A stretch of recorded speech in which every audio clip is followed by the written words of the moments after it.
Buenas noches, mi nombre es Guillermo Ríos, pero nadie me llama así, para todos aquí, soy simplemente el Guille. Tengo 71 años y vivo en un rancho que queda entre dos pueblitos del norte del país. Uno se llama Paso de Piedra y el otro Laguna de las Ánimas, pero fue en Piedra Quebrada donde pasó todo, allá por el año de 1973. Mi memoria no falla. En aquel tiempo yo era un joven hecho y derecho, pero ya trabajaba como hombre. Me encargaba de un pedazo de tierra que heredé de mi padre, cuidaba la milpa, los animales y a mi madre, que por entonces ya estaba muy enfermita. Vivíamos con lo justo, pero nunca nos faltó comida. El rancho quedaba como a 3 kilómetros de la carretera principal, y en el verano, la tierra se abría toda de tan seca. Pero en invierno, compa, el lodo se volvía una trampa para los camiones y para cualquier loco que se atreviera a caminar por ahí de noche. Siempre he sido más de escuchar que de hablar, y en esa época, la gente acostumbraba a reunirse en el corredor de las casas con una botella de aguardiente y un montón de cuentos. Por esos días, no se hablaba de otra cosa que no fuera de hombres lobo, aunque la mayoría se lo tomaba a juego, como cuento de comadres para espantar a los chamacos. Pero hubo una noche en que la risa se apagó temprano. Fue en el mes de agosto, justo a la mitad de la cuaresma, lo cual ya era motivo de alerta por estos rumbos. Decían los viejos que en ese tiempo las criaturas malas andaban más sueltas.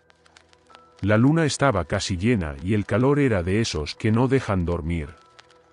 Esa noche había salido a dejarle de comer a los puercos, cuando escuché un ruido raro en el monte.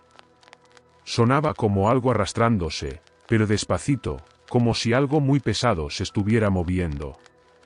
Me quedé quieto tratando de oír mejor, y de pronto, silencio. Un silencio seco. Ni los grillos cantaban. A la mañana siguiente, noté que las gallinas andaban alborotadas. Faltaba una, y encontré unas marcas extrañas cerca del gallinero. Parecían huellas, pero no eran ni de perro ni de jabalí. La forma estaba rara, con dedos largos, un dedo más largo que los demás. No le di mucha importancia. Enterré los restos de la gallina, que ya no era más que huesos, y seguí con el día. Pero aquello se volvió rutina. Cada madrugada escuchaba un ruido distinto, un olor fuerte, como de animal muerto, y las gallinas cada vez más inquietas. Hasta que un sábado, mi madre se despertó gritando. Dijo que había visto a un hombre grandote parado en la ventana de su cuarto, mirándola. Juró que tenía un solo ojo rojo. Intentó gritar, pero no le salió la voz. Yo no quería creerle, pero cuando fui a revisar la ventana, el seguro estaba roto, por fuera. Y esa noche no había ni viento ni nada que lo explicara. Fue ahí cuando empecé a sentir que algo andaba rondando la casa. Y lo peor es que no era solo en la mía. En el rancho de al lado, don Jerónimo empezó a decir que se le estaban desapareciendo las chivas, una por una. Otro día apareció un caballo muerto, con el hocico destrozado y los dientes quebrados. La gente empezó a murmurar, pero nadie decía nada en voz alta. No hacía falta. Todos sabíamos que algo estaba merodeando las parcelas. Esa semana empecé a dormir con un cuchillo debajo de la almohada. Y cada noche escuchaba el mismo sonido, ese arrastrado que de pronto se detenía, como si supiera que yo lo estaba oyendo. En ese entonces, el que más me ayudaba aquí en el rancho era Aldo, un muchacho joven que vivía más abajo, cerca del arroyo seco. Venía casi diario montado en un burro flojo, con un sombrero tan chueco que parecía que se le iba a salir volando. Era trabajador. Un tipo callado, pero le gustaba cantar canciones tristes mientras deshiervaba. Su papá, don Ambrosio, era de los de antes, de los que todos respetaban. Hombre de fe, pero con mano dura. Se decía que había matado a 2 con su machete en unos pleitos de tierras, pero eso nadie lo hablaba mucho. Tenía una forma de mirar que callaba a cualquiera. Él me enseñó cuándo sembrar bien la yuca, y también a no andar de noche sin llevar sal en los bolsillos. Yo me reía de eso, pensaba que eran cuentos de viejos. Hoy ya no me hace gracia. Uno tiene que respetar a los mayores, ellos siempre saben cosas que nosotros no. El pueblo más cercano era un lugarcito chiquito, con unas cuantas calles con nombre de santos y una feria que solo se ponía los sábados. Ahí era donde comprábamos queroseno, tabaco, medicina, y a veces un pedazo de carne salada. También estaba la tiendita de don Norberto, que se enteraba de todo lo que pasaba en la región antes que nadie. La gente decía que hasta escuchaba los chismes del viento. Y fue ahí, en la tienda, donde empecé a notar que no solo en mi rancho estaban pasando cosas raras. Don Norberto contó que un niño había desaparecido en Laguna de las Ánimas. Salió de su casa por la tarde para traer un balde de agua y nunca regresó. Dijeron que solo encontraron la tapa del balde tirada en el suelo, y huellas de animal cerca, pero del cuerpo, nada. El papá del niño fue hasta Paso de Piedra para pedir ayuda, pero la policía llegó 2 días después, y con una flojera. Dijeron que seguro había sido algún animal del monte, quizá un jaguar. Pero un jaguar no arrastra un balde. Un jaguar no rompe cercas. Poco a poco, la gente dejó de salir por las noches. Los más viejos empezaron a santiguar las puertas con fuego de ruda y aceite de copal, y las misas de los domingos se llenaron más, con mucha oración y muchos ojos desconfiados. Era como si el miedo se hubiera metido por los caminos y se hubiera regado como polvo. Recuerdo un día en especial, un domingo. Fui a llevarle unos huevos a doña Belina, que vivía sola en un jacal alejado, junto a una bajada. Cuando llegué, estaba sentada en el patio, en una silla vieja, con la mirada perdida.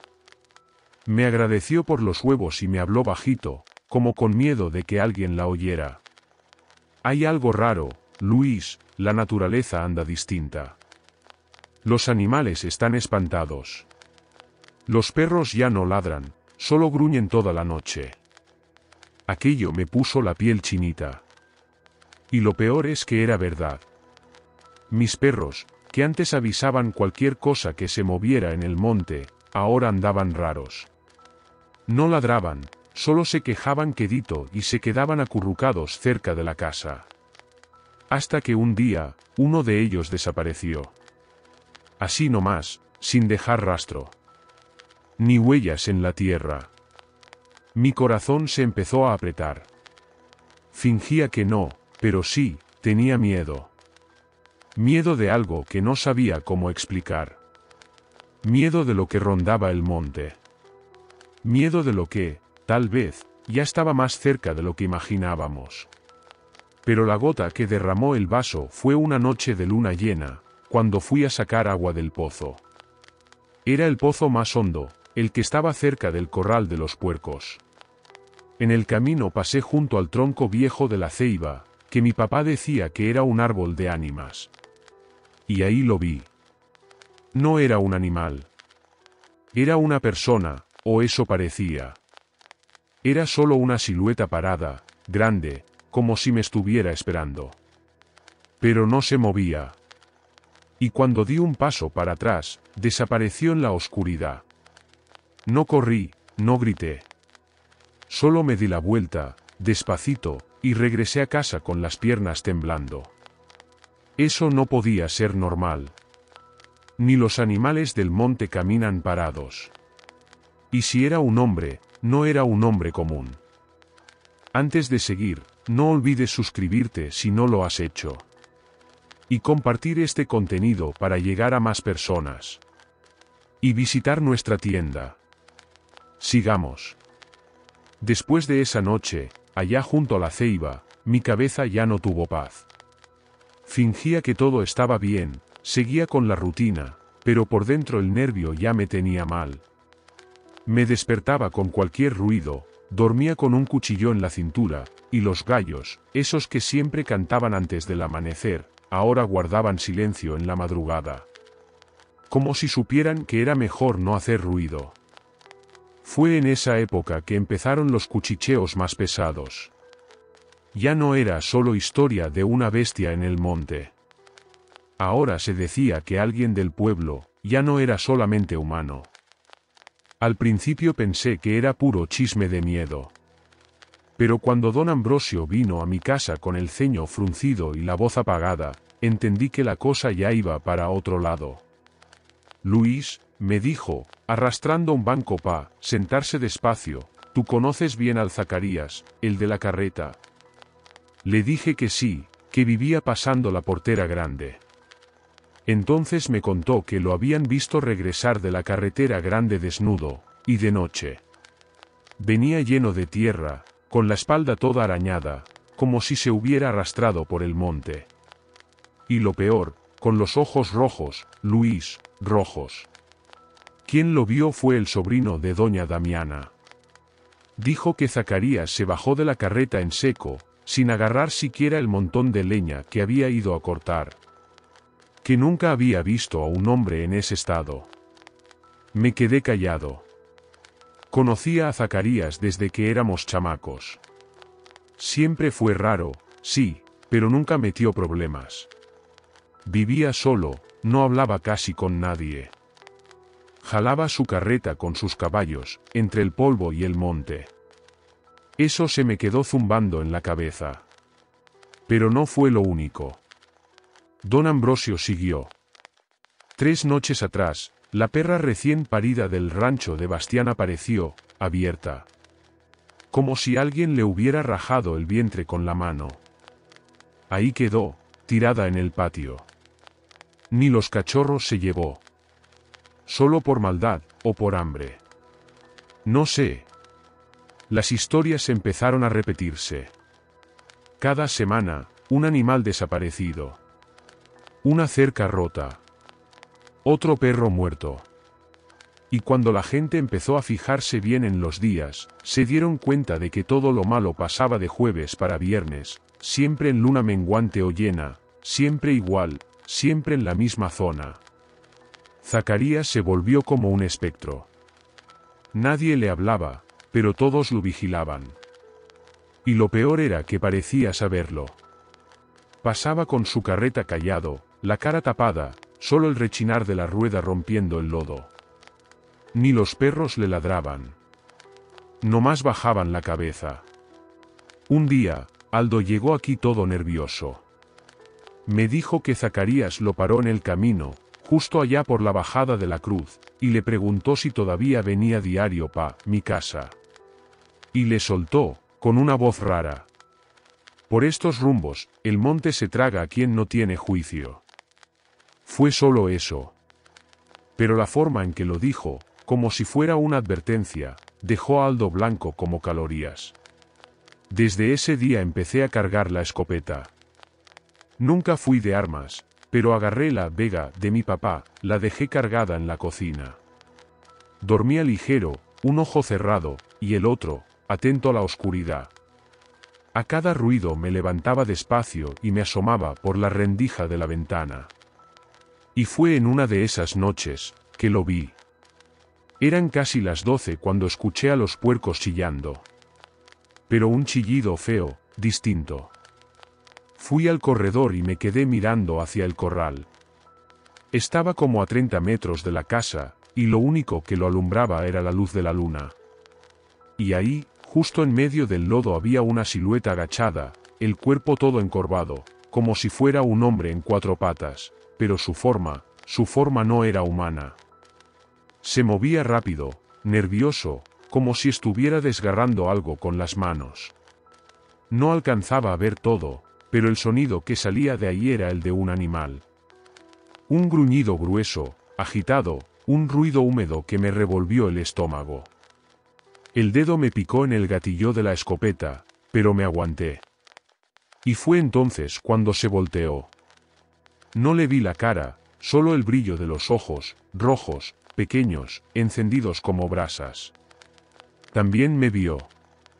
Se quedó quieto, respirando fuerte. Muy fuerte. Su respiración era pesadísima.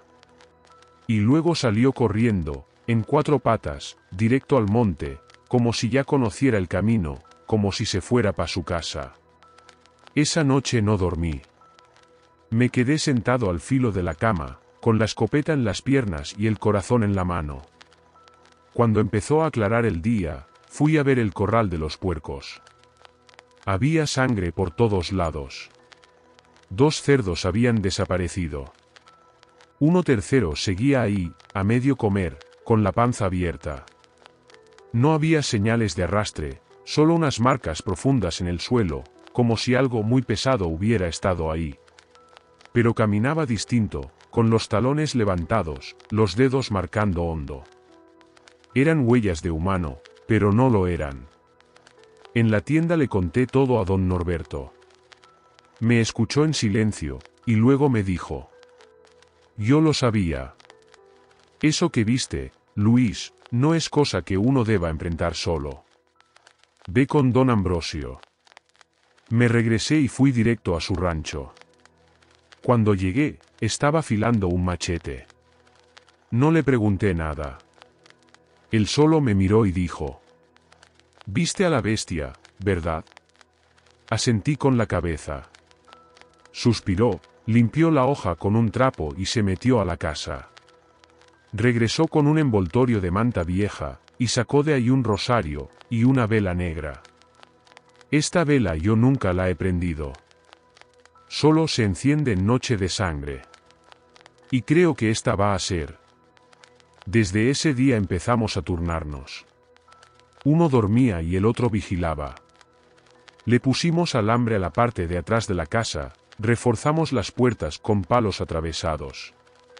Los perros dormían adentro. Y yo dejé de salir en cuanto se ocultaba el sol. El monte, que antes era solo monte, ahora parecía esconder al mismísimo demonio. Y fue una noche de jueves, con luna llena, cuando pasó. Ambrosio estaba acostado en la hamaca del corredor. Yo estaba junto a él, con la escopeta cargada. Eran casi las 12 cuando escuchamos, primero un grito. Pero no era ni de puerco, ni de persona. Era una cosa entre los dos, un sonido de dolor y rabia al mismo tiempo. Después, los troncos quebrándose, como si algo grande viniera caminando entre los árboles. Nos levantamos despacio y rodeamos por detrás de la casa, donde se alcanzaba a ver mejor el potrero y el inicio del monte. Y ahí estaba. En medio del claro. Alto, agachado, los brazos casi tocando el suelo. El cuerpo cubierto de un pelaje grueso, oscuro, pero con algunas partes pelonas.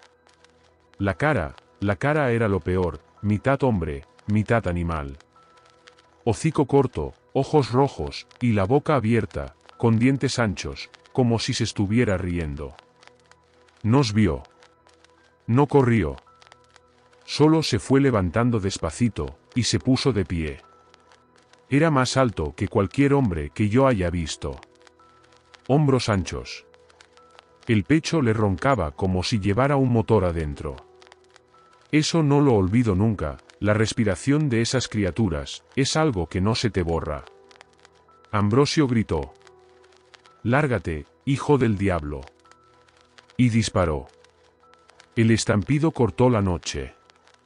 La criatura se volteó, tropezó, pero no cayó. Pegó un grito, un aullido, y se metió al monte con una velocidad que ninguna bestia de ese tamaño debería tener. Nos quedamos helados, respirando agitados. El olor a pólvora quedó flotando, pero sabíamos que eso había sido un aviso. Vino a mostrar que se podía llevar lo que quisiera. A la mañana siguiente, fuimos al monte. Seguimos el rastro. Sangre, huellas profundas, pero pronto se detuvo. Ahí, en el suelo, solo había ropa rota. Un cinturón de cuero. Una camisa vieja. Y una bota caída, llena de lodo seco. Dentro de la bota, enrollado, un collar de cuello con una medallita de San Antonio. Ese detalle, nunca se me va a olvidar. ¿Dónde se ha visto que un hombre lobo use una medalla de San Antonio? Por eso creo que son criaturas malditas. Que no quieren ser lo que son. Fue ahí que supimos la verdad. El hombre desapareció. Su carreta fue encontrada abandonada en la carretera vieja. Los caballos sueltos en el monte. El pueblo decía que se había ido, pero nadie lo vio. Y los que lo vieron, no quisieron decir nada. Solo sé que después de ese día, nunca volvimos a ver a Zacarías por la región. Y los ataques, las apariciones, también se acabaron. Así que sí, yo estoy convencido de que Zacarías era el hombre lobo. Él fue el que estuvo haciendo todas esas cosas por aquí. Bueno, ese fue mi relato, gente. Espero que les haya gustado. Que pasen buenas noches, y que Dios los acompañe. Antes de aullarle a la luna, piensa que el verdadero monstruo no siempre tiene colmillos ni garras. A veces camina entre nosotros, con rostro humano. Y es aquel que abandona a un ser inocente. Que deja a un perro o a un gato temblando de frío en una calle vacía. Sin comida, sin techo, sin amor. Adopta, no compres. Cuida, no abandones. Porque al final del día, los verdaderos héroes no llevan capa. Llevan croquetas, una cobijita y un corazón enorme. El abuelo cazador Nahual te lo dice. Hay muchas bestias allá afuera. Pero también hay muchas almas esperando un hogar.